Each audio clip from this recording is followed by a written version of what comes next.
Hello everyone, welcome back to the channel. Today we're going to be working on something that's more directed towards those of you who want to work on free running rather than tricking.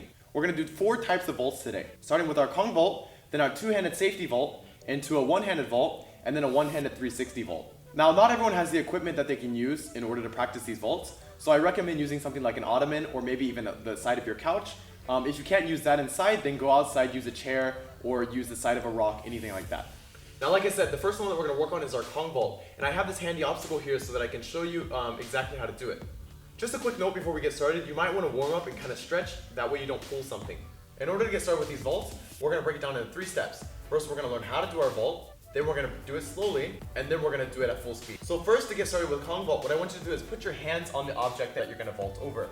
Put both hands down, and now from here, you're going to bring your knees to your chest. Don't forget your ankles have to come up as well. If you don't do that, you're going to knock your ankles on the side of your object. So from here, what I want you to do is we're going to break it down really slowly. From here, bring both your knees to your chest and then stick your legs on the other side. One more time, it looks like this. Both hands down, knees to my chest, and over. So now we can go a little bit faster and a little bit faster from here. 1, like this. Now once you get more comfortable with that, let's do it from a running start and try to clear some distance with this move.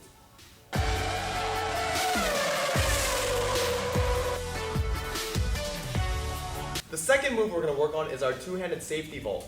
In order to do this one, you're going to put 2 hands on your obstacle and you're going to kick your legs over sideways. So breaking it down, we're going to put both of our hands on the object, and then from here I'm going to kick my right leg first and then my left leg is going to follow over.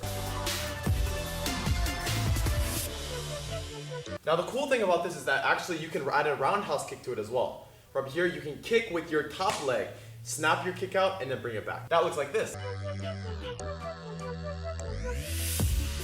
The third vault we're going to work on is our one-handed vault. I believe this one to be a lot easier since you have a lot more balance and control over this one.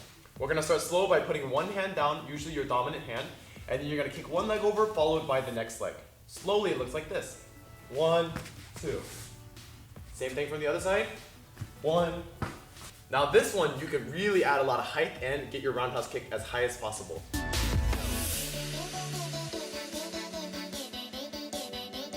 The fourth and final trick that we're going to work on is a fun one. From here, you're going to do your one-handed vault, but you're going to pull your other arm in to turn you in a 360. We're going to take this very slow at first because this one can be dangerous if you're not done correctly. So from here, I plant one hand, then I kick my leg over, and at the same time, I turn this hand in, turn my head, and I'll land facing this way.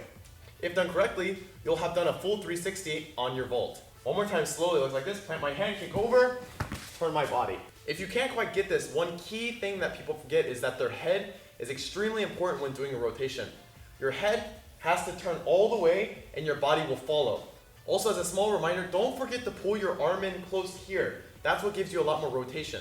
So a little bit faster looks like this. Plant my hand, kick over, turn. Notice that my head turns all the way. I bring this in, pull this in tight, and finish the move. So now, full speed, it should look like this.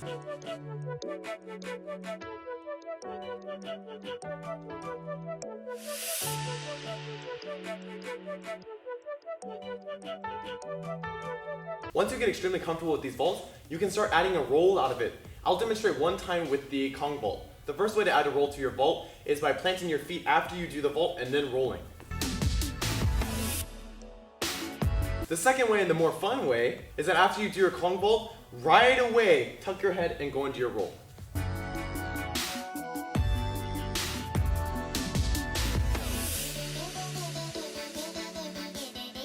I hope this video was very helpful to you. If it was, hit the subscribe button, leave a like, and put a comment down below. And don't forget to mask up.